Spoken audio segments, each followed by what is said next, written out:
right, Martin Popoff from the Contrarians here, back again with another edition of Reliving Old Reviews. Is just a useless tool of confusion. This is a show where we look at an old review of a classic album that we've talked about many times and see if the writer got it right all these years later, sort of thing. So, yeah, I've been cutting out a lot of ads, building a cool paper goods collection of ads. So I come across these reviews, and I think this was from an old magazine called Rock, just called Rock Magazine. I think it was out of California.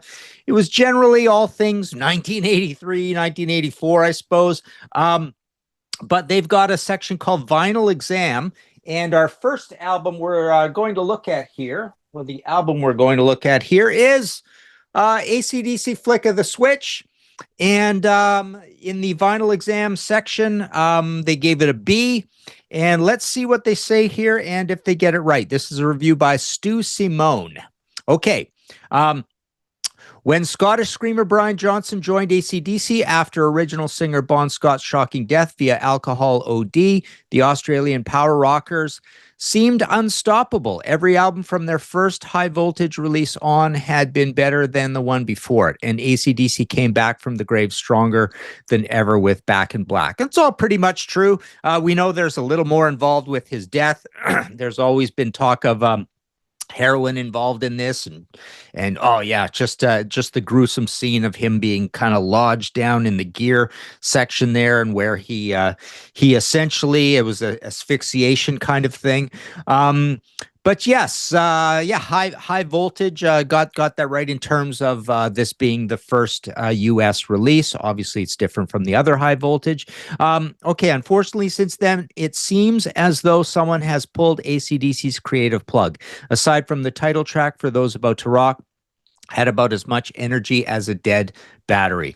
I kind of agree with that. I remember at the time thinking that record was just a kind of a weak tea version of Back in Black.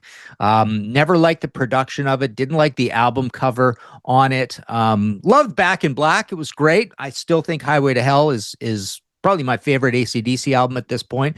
But I do love Flick of the Switch.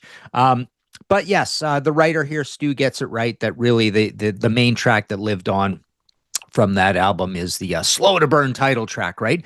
And while Flick of the Switch, their first self-produced LP, has a bit more juice, there's not much here that the band hasn't done before. Rising Power and Flick of the Switch continue in the same vein of electro puns generated on their first release, and Guns for Hire is one more full-barreled head banger in the Shoot to Thrill, Dirty Deeds Done Dirt Cheap, Give Me a Bullet to Bite On 6-shooter series. Okay, so I don't think it has anything to do. That song, by the way, is an absolute masterpiece. It's one of my favorite songs AC/DC ever did. And by the way, Flick of the Switch is my favorite Brian Johnson AC/DC album, but I don't think it sounds anything like Shoot to Thrill, Dirty Deeds Done Dirt Cheap, or Give Me a Bullet to Bite On, which is actually just called Give Me a Bullet, I believe, right? Rising Power, yeah. So I'm just looking at this track listing here. I totally agree. I love these kind of slow burn ones on here. I thought Rising Power was really cool. This House is on Fire is great. Flick of the Switch, the title track, is one of the great super heavy AC/DC songs. I think this album's just great, period. Bedlam in Belgium's a great party track in here. Deep in the Hole's cool. Badlands. Everything on here. This is Nervous Shakedown's another slow one on here that's really cool. So yeah, this absolutely I have no problem with this record. I always call it their bad boy album, their badass album, their Black Sabbath Born Again album. Yes, as the writer Stu says, the album definitely has more juice, but then kind of puts it down. Let's see. Even Worse, Deep in the Hole, and Nervous Shakedown are all too similar to the mentally mundane mud metal that marks the worst parts of AC/DC's previous LP, the one with the long title. These titles definitely get long, but I think they're both good songs, and I think this is probably the best album for AC/DC doing slow songs, which, by the way, that's right, we have coming up on the AC/DC podcast I do with John Gaffney, Kicked in the Teeth in AC/DC podcast. We're going to do a survey of the band's best slow songs. We've already done one of the best fast songs. We've gone through most of the catalog, about half the catalog so far, so check that out. That's an audio podcast that we do. Okay.